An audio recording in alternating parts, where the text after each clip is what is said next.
Hello friends, welcome back to the our class. আমি চক্রবৃদ্ধি সুদের যে ফার্স্ট ভিডিওটা দিয়েছিলাম সেই ভিডিওটা তোমরা আগে দেখে নিয়ে তারপরে এই চক্রবৃদ্ধির অঙ্কগুলো তোমরা দেখবে। কারণ প্রথম ভিডিওতে আমি সমস্ত চক্রবৃদ্ধি সুদের অঙ্কগুলো করার জন্য যে বেসিক সূত্রগুলো দরকার, যে বেসিক কনসেপ্ট দরকার, সেগুলো আমি কিন্তু প্রথম ভিডিওতে ক্লিয়ার করে দিয়েছি। সুতরাং তোমরা আগে ফার্স্ট ভিডিওটা দেখবে, যার লিঙ্ক আমি ডেসক্রিপশানে দিয়ে দেবো, এবং তারপরে তোমরা এই ভিডিওটা দেখবে। তো এখানে আমি গত ভিডিওতে তোমাদের আমি চক্রবৃদ্ধি সুদের অঙ্কগুলো কিভাবে করতে হবে সেটা বলেছিলাম, এবং এক দাগ আর দুই দাগ, যেখানে সুদে আসলে মোট কত পাবে অর্থাৎ সমূল চক্রবৃদ্ধি, সেই সমূল চক্রবৃদ্ধিটা নির্ণয় করার অঙ্ক এখানে দেখো এক দাগ দুই দাগে দুটোতেই আছে। তাই আমি এক দাগটা না করে দুই দাগটা করে দিয়েছিলাম। এই দুটো সেম অঙ্ক। তো আজকের আমি শুরু করব তিন দাগ থেকে। সেম অঙ্কগুলো আমি করব না, সেম অঙ্ক যদি থাকে তাহলে তোমার একটা করে দেবো, বাকিগুলো তোমরা করে নেবে।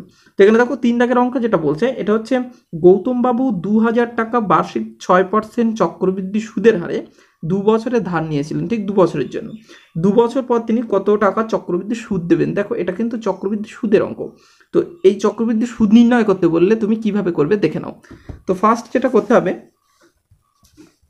আমি আগে গত ভিডিওতে যে সূত্রগুলো বলেছিলাম তার দুটি সূত্র আমি বলবো, সব থেকে ব্যবহার হয় সব থেকে বেশি যে দুটো, সেটা হচ্ছে সমূল চক্রবৃদ্ধি বা সুদ আসলে যেটা হয় পি ইন্টু 1+r/100^n, আর চক্রবৃদ্ধি সুদ হচ্ছে পি ইন্টু 1+r/100^n-1, এটা ঠিক আছে। এবার যদি কেউ এই চক্রবৃদ্ধি সুদের এই সূত্রটা ব্যবহার না করে ডাইরেক্ট করতে চায়, তাহলে সে করবে কি, চক্রবৃদ্ধি সুদ না বার করে সমূল চক্রবৃদ্ধি বার করবে। তো তার থেকে পিটা মাইনাস করে দেবে, অর্থাৎ আসল মাইনাস করে দেবে। তাহলে এই একটা সূত্রতেই চক্রবৃদ্ধি সুদ কিন্তু নির্ণয় করা যাবে। চক্রবৃদ্ধি সুদের এই স্পেশাল সূত্রটা ব্যবহার না করলেও চলবে, ঠিক আছে। তো দেখো দুই দাগে চক্রবৃদ্ধি সুদ বার করতে বলেছে, তাহলে কিভাবে করবে। তো ফার্স্ট যেটা হবে, আমাদের প্রথম কাজ হবে তিন দাগ, প্রথম কাজ হবে পি কত লিখে নেওয়া। পি মানে হচ্ছে আসল, আসলটা কত লিখে নেবো, আসল হচ্ছে 2000 টাকা। আচ্ছা, সময় এন অর্থাৎ নাম্বার অফ ইয়ার, সেটা কত হচ্ছে 2 বছর। আর চক্রবৃদ্ধি সুদের হার আর সেটা হচ্ছে 6%। তাহলে প্রশ্ন করেছে কি, যে কত টাকা সুদ দিতে হবে। অতএব সুদ হবে, আমি একটু কম লিখবো, মানে লিখতে হবে যে চক্রবৃদ্ধি সুদ দিতে হবে। সূত্রটা হচ্ছে পি ইন্টু 1+r/100^n-1, এই সূত্রটা। এই সূত্র ব্যবহার করে আমরা সমস্ত চক্রবৃদ্ধি সুদের অঙ্ক আমরা যখন সুদ বার করতে বলবে আমরা এই সূত্রটা ব্যবহার করে করতে পারবো। তো এখানে পি এর মান যথারীতি উপরে তোমরা দেখতে পাচ্ছ, সেটা দেখে দেখে বসিয়ে দেবে 2000। তারপরে ব্র্যাকেটের মধ্যে 1 আর এর মান দেখতে পাচ্ছ 6/100 বসে গেল। এন এর মান 2 - 1টা থেকে যাবে। তো আমরা এটা ক্যালকুলেশন করতে থাকবো আর উত্তর চলে আসবে 2000। এটা একেবারে করে দেবে 100 কে 100 প্লাস 6 মানে 106/100 এর হোল স্কোয়ার -1। তাহলে আসবে 2000, এটা হবে 106 এর স্কোয়ার আছে আর 100 এর স্কোয়ার আছে, মানে 106 দুবার গুণ হবে, 100 দুবার গুণ হবে। তো 106 দুবার গুণ করবো, 6 6 36, 6 1 6, 0 106, 6 3 6 6 12 2 থেকে 1 1 1, তার মানে আসছে 11236। আর 100 দুবার গুণ করলে আসবে 10,000 -1। তাহলে কত দেখতে পাচ্ছি আমরা, 2000, এটা লসও করবো 1000, 1000 লসও করলে 11236 -1111000, এটা বসে গেল। তাহলে 2000 ইন্টু 1000, এই দাগের নিচে 10,000ই ছিল, 10,000ই থাকবে। এই দুটো বিয়োগ করলে আসবে 1236। এখানে একটা দুটো তিনটে শূন্য, এখানে একটা দুটো তিনটে শূন্য কেটে দিলাম। তাহলে পড়ে থাকছে দাগের নিচে 10। দেখো 2 দিয়ে 10কে কেটে 5 করতে পারি, কিন্তু সেটা আরো বোকামি হবে, কারণ 5 দিয়ে ভাগ করতে হবে 1236-কে, সেটা আরো সময় বেশি নষ্ট হবে। ওর থেকে তোমরা 10 থাকবে, 10 থাকা মানে এক ঘর আগে দশমিক মেরে দেবে। তাহলে 2 দিয়ে গুণ করে দাও।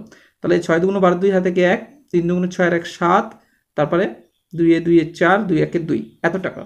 এবার দশমিক আমরা যেহেতু 10 দিয়ে ভাগ করছি, তার মানে এক ঘর আগে দশমিক বসাবো। তাহলে 24 72-এর মাঝখানে আমি এখানে দশমিক বসিয়ে দিলাম। তাহলে সুদ দিতে হবে কত, 247 টাকা 20 পয়সা।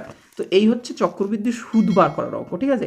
এইভাবে বইয়ে যত চক্রবৃদ্ধি সুদ বার করার অঙ্ক আছে সব তোমরা করে ফেলতে পারবে, ঠিক আছে। তো এবার চলে এসো নেক্সট অঙ্কে। দেখো নেক্সট অঙ্ক কি বলছে। নেক্সট অঙ্ক বলছে 30,000 টাকার বার্ষিক 9% চক্রবৃদ্ধি সুদের হারে 3 বছরের চক্রবৃদ্ধি সুদ কত? অর্থাৎ একেবারে সেম অঙ্ক, পি হবে 30,000, এন হবে 3 বছর, আর হবে 9%। তাহলে এই রকমভাবে তোমরা 30,000 3 বছর 6-এর জায়গায় 9%, তাহলে সুদ দিতে হবে, এই সেম সূত্র ক্যালকুলেশন করতে থাকবে আর উত্তর তোমাদের চলে আসবে। তো ওটা তোমরা নিজেরা করে নিতে পারবে, আমি আশাবাদী যে তোমাদের কোনো সমস্যা হবে না। তো আমি চলে যাচ্ছি সরাসরি 5 দাগে। 5 দাগে বলছে যে বার্ষিক 5% চক্রবৃদ্ধি সুদের হারে 80,000 টাকার 2.1/2 মানে 2.5 বছরের সমূল চক্রবৃদ্ধি কত হবে? তাহলে দেখো সমূল চক্রবৃদ্ধির অঙ্ক মানে 1 দাগ 2 দাগের মতো। 1 দাগে বলেছিল সুদে আসলে কত হবে, 2 দাগে সমূল চক্রবৃদ্ধি, সুদে আসলে সমূল চক্রবৃদ্ধি একই জিনিস। তাহলে এই 1 দাগ 2 দাগের মতো সেম মনে করে 5 দাগটাকে কিন্তু অবহেলা করা যাবে না যে সেম তাহলে ওটাও হয়ে যাবে, একদমই নয়।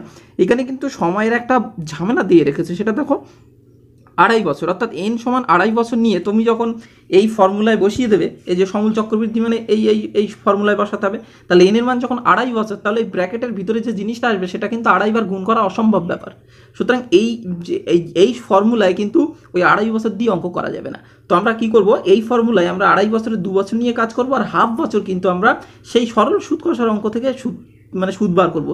আই সমান পিটিআর বাই 100, তোমরা নিশ্চয়ই জানো সরল সুদ কষার যে সূত্র ছিল আই সমান পিটিআর বাই 100। তাহলে আমরা 2 বছরটার জন্য এই সূত্র ব্যবহার করব, আর হাফ বছরটার জন্য আমরা এই সূত্র ব্যবহার করব, তারপর সেই দুটো অ্যাড করে দেবো। এই হচ্ছে আমাদের 5 দাগের অঙ্কের মেন ব্যাপারটা। তো চলো 5 দাগের অঙ্কটা দেখো কিভাবে করতে হচ্ছে। তো আমরা এখানে পি দিয়ে লিখবো 80,000, আর সময় 2.5 বছর আছে, আমরা 2.5 বছরটাকে 2 বছর আর হাফ বছর করে নেবো, ঠিক আছে। তো ফার্স্ট আমি কি করছি দেখো, 5 দাগে প্রথমে পি এন আর, এবার দেখো পি কত, পি হচ্ছে 80,000 টাকা, এন হচ্ছে আমরা 2 বছর নেব, আর হচ্ছে 5%, তাহলে পি হচ্ছে 80,000 টাকা, এন হচ্ছে 2.5 বছর, আমরা 2 বছর নেব, সুদের হার হচ্ছে 5%, ঠিক আছে।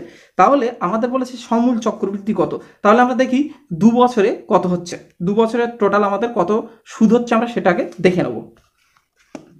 অতএব 2 বছরে চক্রবৃদ্ধি সুদ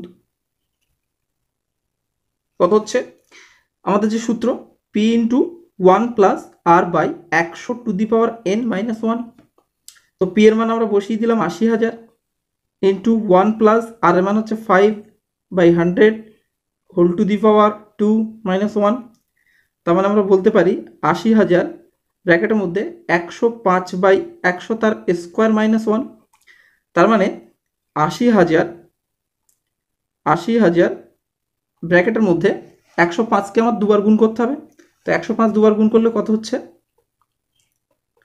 5 5 25 5 1 5 0 0 0 105,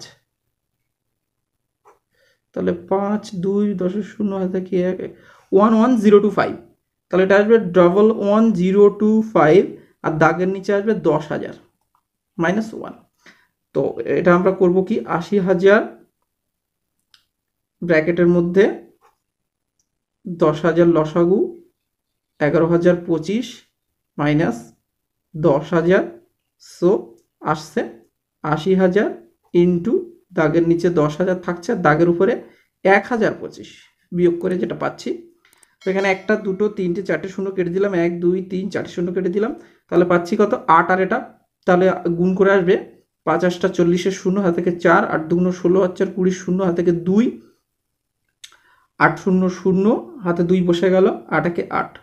তাহলে আমাদের চক্রবৃদ্ধি সুদ হলো 8,200 টাকা, ঠিক আছে, ওপর থেকেই টাকা লিখে আসবে। তো চক্রবৃদ্ধি সুদ আসলো 8,200 টাকা। এবার ভালো করে বুঝবে, যেহেতু আমাদের চক্রবৃদ্ধি সুদের অঙ্ক হচ্ছে, তার মানে সুদের সুদ দিতে হবে। তাহলে এবার আমাদের যে হাফ বছর আছে, সেই বাকি হাফ বছরে কিন্তু আমরা আসল কিন্তু 80,000 টাকা করবো না, আমরা আসল করব কত, আসল করব আমরা এই 80,000 প্লাস 8,200, অর্থাৎ টোটাল আমাদের 88,200 টাকা হচ্ছে কিন্তু আসল। এটাই হচ্ছে চক্রবৃদ্ধি সুদের যে লজিক হচ্ছে, যে সুদকে আবার সুদ দিতে হয়, অর্থাৎ সুদ সবসময় আসলের সাথে যোগ হয়ে যায়। তো আমরা কি করব, লিখব অতএব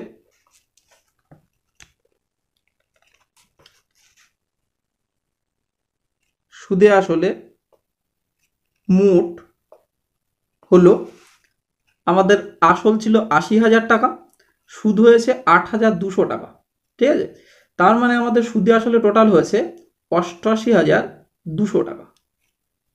তাহলে 88,200 টাকা যদি আমাদের সুদ হয়, তাহলে আমরা লিখবো অতএব অবশিষ্ট বা বাকি অবশিষ্ট হাফ বছরে সুদ হবে, যে হাফ বছর আছে আমরা সেই হাফ বছরে কত সুদ উঠছে আমরা দেখে নেব।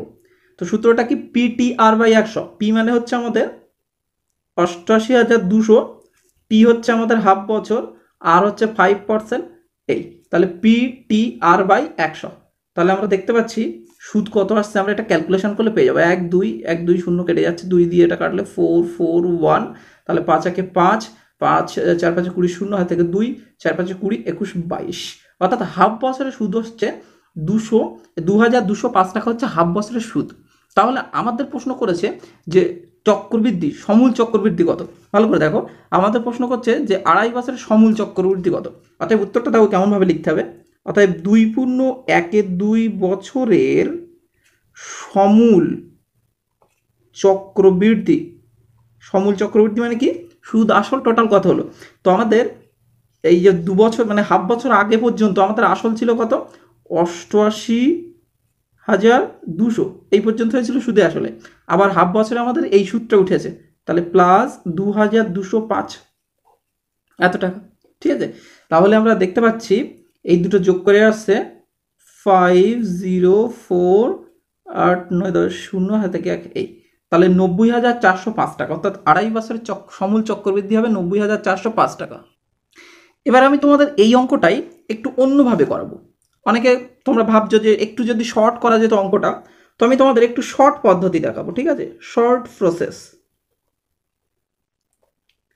এই অঙ্কটা আমি তোমাদের একটু শর্ট প্রসেসে করাবো।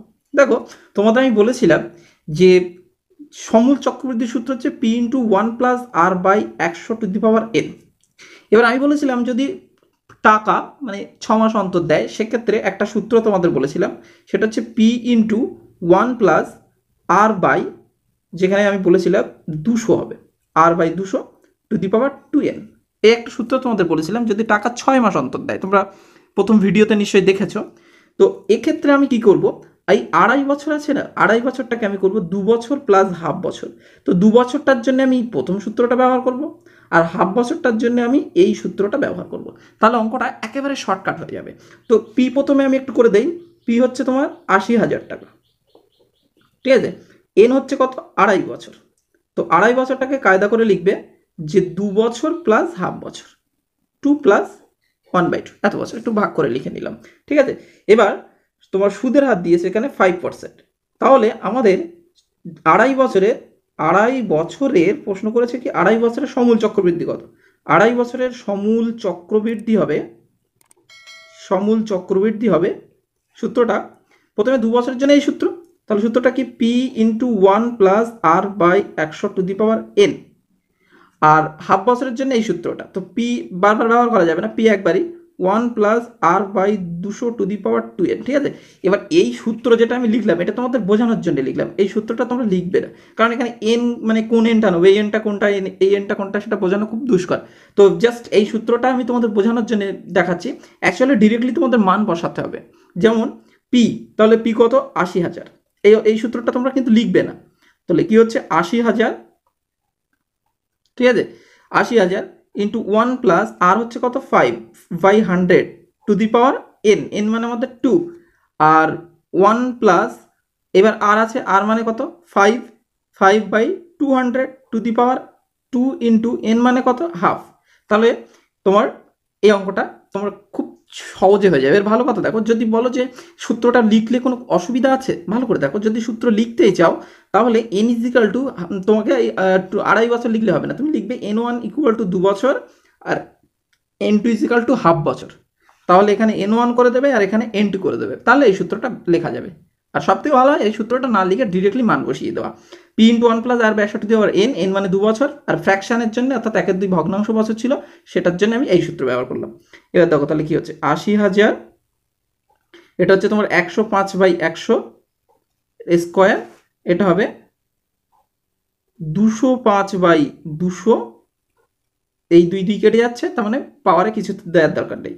তাহলে 80,000 ইন্টু 105/100 দুবার বসবে, যেহেতু স্কোয়ার আছে, আর 205/200 একবার বসবে, এত টাকা।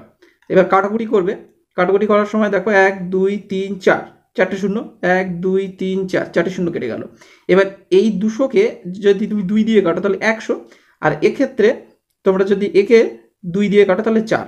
এবার কি করবে, যদি একে তোমরা আর কাটাকুটি না করলেও হয়, আমি বলেছি আর কাটাকুটি করার দরকার নেই, তো বেটার হয় এগুলো গুণ করে দাও। তাহলে গুণ করলে দাগের নিচে 100 থাকবে, আর দাগের উপরে এগুলো সব কটা গুণ করলে এই 3টি সংখ্যা আর এই 4 গুণ করলে আসবে তোমাদের 90405000।